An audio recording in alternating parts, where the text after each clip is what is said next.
Bismillahirrahmanirrahim. Alhamdulillah. Wassalatu wassalamu ala rasulillah wa ala alihi wa ashabihi wa man wala. Bapak-bapak, ibu-ibu,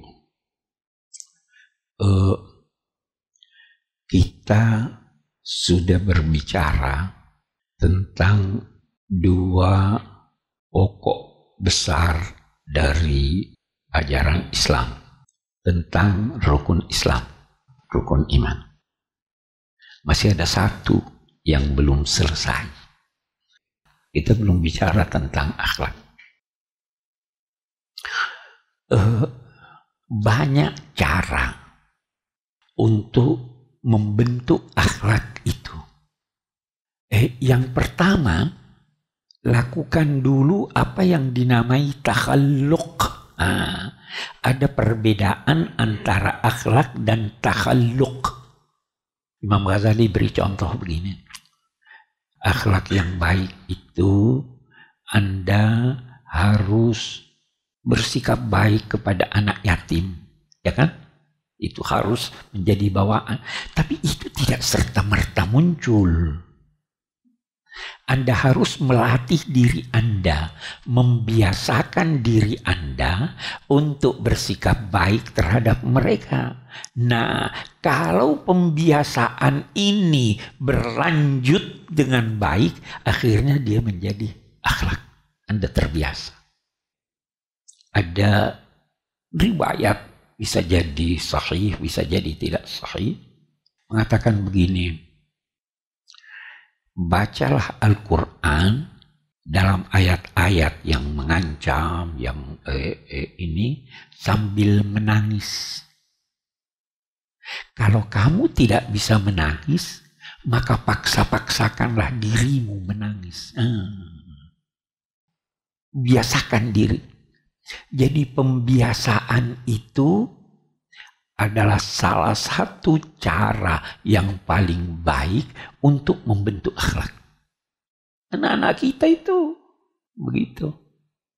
Saya teringat ada orang tua selalu kalau makan itu dia pakaian. Dia selalu tegur anak-anaknya. Anaknya kalau mau makan biasa pakai singlet saja, ini pakai baju dulu. Anak-anaknya sekarang ini tidak pernah makan tanpa pakai baju. Karena sudah terbiasa, terbawa ini kebiasaan. Itu sudah secara otomatis, sudah jadi akhlak. Karena pembiasaan. Kita sekarang ini melakukan pembiasaan yang tidak berkaitan dengan akhlak baik, sehingga akhlak anak-anak kita atau akhlak kita itu buruk. Karena kebiasaan yang kita lakukan tidak atau bukan berupa akhlak yang baik. Jadi mutlak ini pembiasaan. Yang kedua, keteladanan. Bapaknya begitu. Ibunya dengan bapaknya terus bertengkar. Ya anaknya kan begitu. Oh itu keluarga itu senang musik. Nah anaknya terbawa. Keteladanan. Jadi apa yang dilakukannya itu membentuk kepribadiannya karena keteladanan yang dimulai dari titik demi titik. Biasanya akhlak itu terbentuk sedikit demi sedikit tanpa disadari. Nanti disadari kalau sudah besar. Sama penyakit. Ya. Sakit. Oh, ini sakit kepala aja, enggak apa-apa nih. Nah, nanti kalau sudah ini rupanya udah jadi kanker dia. Kita kembali. Yang ketiga, lingkungan. Lingkungannya baik atau tidak? Saya baru haji, saya selalu berkata pada jemaah yang sama saya bilang coba lihat kita di Mekah, di Medina ini. Masya Allah, bangun sebelum subuh. Ya, hampir tidak ada orang kalau jemaah haji itu yang tidak bangun sebelum subuh. Kalaupun ini dia pasti pergi ke masjid salat subuh walaupun jauh-jauh. Lingkungan mendorong sehingga terjadi Akhlak. Kembali ke Indonesia biasa sampai di Jeddah sudah tidak salat subuh. Iya kan? Sampai di Jeddah udah tawaf sampai malam. Lingkungan. Itu sebabnya kita baca Nabi Ibrahim kan membawa anaknya jauh. Inni askantu min dzurriyyati biwadin ghairi zi zar'in 'inda baitikal muharram liyuqimus shalah. Ini lingkungan buruk ini. Mari saya mau bawa dia ke lingkungan yang baik. Nah, kemudian ada yang paling sulit. Sengaja saya sebut terakhir. Yang paling sulit itu adalah olah jiwa. Itu yang paling sulit. Ini jalan yang ditelusuri oleh ulama tasawuf. Ulama tasawuf itu olah jiwanya. Sebabnya katanya ada tasawuf falsafi, ada tasawuf akhlaki, ada tasawuf yang menguraikan hal-hal teoritis, tidak ada dampaknya terhadap kegiatan pribadinya. Tapi ada juga tasawuf yang intinya akhlak yang mulia. Olah jiwa itu yang paling sulit. Nah, dalam konteks olah jiwa ini, Rasul Shallallahu Alaihi Wasallam memberikan kepada kita teladannya. Mau berakhlak yang baik, kita tinggalkan dulu pengertian tasawufnya. Mau berakhlak yang baik, teladani Tuhan. Takhallaqu bi akhlaqillah. Berakhlaklah dengan akhlaknya Tuhan. Pelajari itu Asmaul Husna. Itu sifat-sifat Tuhan yang sangat mulia. Teladani itu Anda punya target di depan. Baru berakhlaklah seperti itu. Tuhan pemaaf, Tuhan penyabar, Tuhan menangguhkan penjatuhan sanksi, dan sebagainya, dan sebagainya. Itu kita punya teladan itu. Oh, saya teladani ini. Dan kalau tidak memahami sifat-sifat Allah itu, teladani itu pada orang yang mampu meneladani sifat-sifat Allah. Di sini Rasulullah teladanilah akhlak Rasul. Nah, itu jadinya akhlak. Karena itu kita mau lihat akhlak ini bukan hanya berkaitan dengan sikap keluar. Anak ini yang kita lihat. Saya harus baik dengan Anda di luar. Ya kan? Bukan cuma itu. Tetapi saya juga baik terhadap Anda di dalam hati Anda. Saya bisa saja datang hormat, mari silahkan ini. Tapi hati Anda terhadap dia iri hati atau tidak? Iri hati kan tidak ada yang tahu. Tapi akhlak di luar baik, di dalam juga baik. Oh, dia punya kesalahan. Udah, saya pura-pura nggak tahu aja. Tetapi saya bersangka buruk pada dia. Jadi bukan cuma keluar, tetapi ke dalam juga.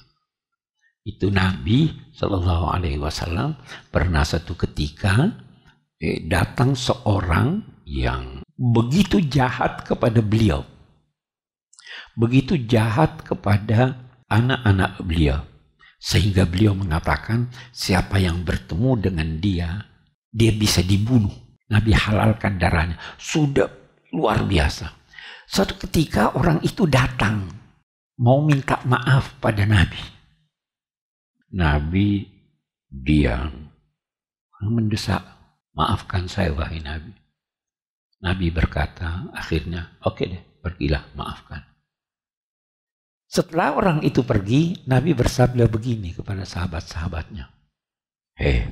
Tadi itu saya sengaja diam supaya ada salah seorang dari kamu memenggal lehernya. Sudah terlalu bejat orang itu. Terus kata sahabatnya, Hai Nabi, kenapa kamu tidak berikan kepada kami isyarat dengan matamu? Apa kata Nabi? Oh, seorang Nabi tidak wajar memberi isyarat-isyarat mata di hadapan. Coba lihat. Itu akhlak. Itu yang kita teladani, akhlak Nabi yang seperti itu. Kita tidak mau pura-pura di depan ini, tapi hati. Karena itu dalam ajaran agama kita tidak pernah disuruh membenci manusia. Kita disuruh membenci perbuatan buruk. Beda itu ya. Itu anaknya Nabi Nuh yang durhaka. Allah berfirman menyangkut dia, innahu amalun ghairu saleh. Dia itu melakukan pekerjaan yang tidak baik. Bukan dia itu orang jahat. Jadi yang kita tidak sukai itu perbuatannya, bukan sosoknya. Itu akhlak. Baik. Kita turun dulu sebelum kita naik ke tasawuf. Nabi SAW dalam konteks membina akhlak antar sesama manusia ini, tahap pertamanya itu tidak memerintahkan kita untuk berbuat baik. Tahap pertamanya tidak. Yang beliau perintahkan jangan berbuat buruk. Tidak usah dulu berbaik sama dia. Hampir semua nasihat Nabi itu didahului oleh kata la. La tahasadu, la tabaghadu, la tadabaru, la yabi ahadikum ala bai'i akhihi. Jangan saling, bukan lakukanlah. Jangan saling bertolak belakang. Jangan saling dengki-mendengki. Jangan. Kita baca di Quran. La yaskhar qaumun min qaumin asa ayyakunu khairan minhum. Jadi jangan. Dahulukan jangan. Kata sementara ulama, melakukan sesuatu itu memerlukan tenaga. Ya. Saya berkata begini, coba lihat. Ini ada air minum. Saya berkata, minumlah air itu. Saya perlu melakukan kegiatan, tangan saya perlu kemari, baru ambil atau tidak? Perlu ya? Bagus. Kalau saya berkata begini, jangan sentuh gelas itu. Perlu tenaga saya atau tidak? Tidak. Saya tidak sentuh. Mulai dulu dengan jangan. Jangan ganggu orang. Itu sebabnya dikatakan apa? Kalau Anda tidak bisa memberi orang, jangan ambil haknya. Kalau Anda tidak bisa muji orang, jangan maki dia. Kenapa mau maki? Jadi dimulai dengan jangan. Jangan. Belum lagi disuruh dulu sedekah sama dia. Belum lagi disuruh dulu rangkul dia. Pokoknya jangan. Itu langkah pertama untuk mewujudkan akhlak. Kita di syahadah juga kan begitu. La ilaha illallah. Kita menafikan dulu tidak ada Tuhan, baru kita tetapkan. Itu sebabnya dulu saya pernah katakan, menyingkirkan keburukan itu lebih dahulu daripada memakai hiasan. Dulu saya pernah beri contoh, mandi itu lebih baik daripada pakai parfum tanpa mandi. Ya kan? Mandi tanpa pakai parfum lebih baik daripada pakai parfum tanpa mandi. Jadi itu titik tolaknya. Akhlak itu titik tolaknya atau langkah pertama untuk memulai melakukan akhlak atau ihsan itu tadi. Kalau ihsan tadi, oh itu dia, saya beri dia. Tidak usah dulu sampai ke sana. Hindarkan dulu, duduk tenang aja. Jangan ganggu orang. Itu sebabnya dulu juga saya pernah terangkan di sini bahwa damai itu ada damai pasif, ada damai aktif. Kalau Anda naik bus, naik pesawat, duduk berdampingan dengan seseorang, Anda tidak saling sapa, damai itu? Damai enggak? Tapi itu damai pasif. Mau damai aktif, sapa dia, apa kabar Pak? Mau kemana nih? Oh ini ada koran, silahkan dibaca. Ini lebih damai lagi. Tetapi jangan ganggu dia dulu. Nah, itu yang melahirkan akhlak. Nah, karena itu kita kembali ke akhlak yang lebih tinggi lagi. Orang-orang tasawuf, tingkatnya yang pertama dalam konteks mencapai akhlak yang luhur atau meneladani Allah itu adalah ma'rifah, mengenal Allah terlebih dahulu. Dan cara mereka itu bermacam-macam tuh, tasawuf atau tarekat yang diajarkan kepada saya pribadi oleh guru-guru saya yang di Indonesia. Saya dulu di pesantren Malang, Habib Abdul Qadir Bilfaqih. Saya di Kairo, guru saya yang paling mempengaruhi saya, yang saya selalu bersama dia itu Syekh Abdul Halim Mahmud. Itu dia tidak ajarkan kita banyak wirid. Wiridnya sedikit sekali. Tetapi yang penting akhlak. Kamu berakhlak yang baik, itu cara menuju Allah. Itu pengetahuan tentang sifat-sifat Allah. Itu mutlak diketahui oleh pejalan menuju kepada Allah untuk mencapai tingkat ihsan. Nah, jadi kita kembali, banyak caranya. Setiap tarekat punya caranya tersendiri, tetapi yang nyata, kita tidak tahu yang tersembunyi ya. Yang nyata dari praktek Nabi itu adalah akhlak. Itu yang nyata. Agama ini mudah. Yang terpenting dari semua itu adalah akhlak. Nah, akhlak kepada Allah, akhlak kepada manusia. Akhlak itu, akhlak kepada Allah itu intinya menyadari bahwa dia baik.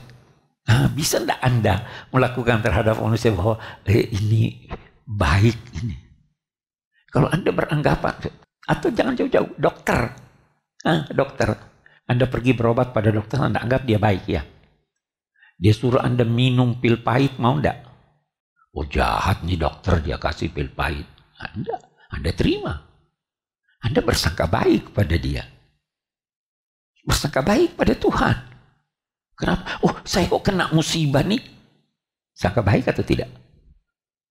Oh saya kok diberi rezeki yang terbatas. Sangka baik atau tidak? Itu ada ulama-ulama tasawuf yang sampai-sampai sedemikian dalam sangka baiknya pada Tuhan sehingga dia menyerahkan segala sesuatu pada Tuhan. Ada satu orang, itu dalam kitab-kitab tasawuf, ada satu orang lagi tenggelam. Terus ada temannya bilang, saya nggak bisa bantu kamu, tunggu saya pergi panggil orang, bertahanlah. Dia bilang, tidak usah panggil orang, Tuhan nanti yang ini, apa yang diputuskan buat saya.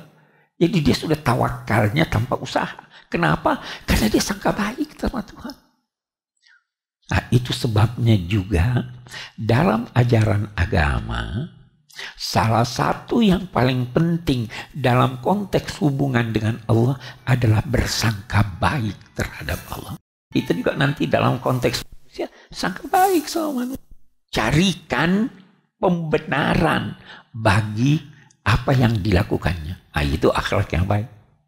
Oh itu dia saya ucapkan salam, dia tidak jawab salam saya. Dasar sombong. Ya kan? Bisa tahu? Tapi kalau Anda bersangka baik, oh dia tidak lihat saya. Dia tidak dengar saya. Hal pertama yang ditanamkan oleh iblis kepada manusia adalah sangka buruk terhadap Tuhan. Itu hal pertama. Al-Quran Tuhan tidak melarang kamu memakan buah pohon itu kecuali karena Tuhan tidak mau kamu menjadi malaikat atau kamu kekal. Sangka buruk ditanamkan pada Tuhan. Sangka baiklah pada Tuhan. Itu terhadap Tuhan. Manusia juga sangka baik dulu terhadap manusia. Jangan bersangka buruk kecuali kalau sudah terbukti sedemikian banyak kelakuannya yang buruk. Itu pun jangan benci manusianya, tapi benci perbuatannya. Itu dasarnya akhlak, itu yang diajarkan oleh Nabi Sallallahu Alaihi Wasallam.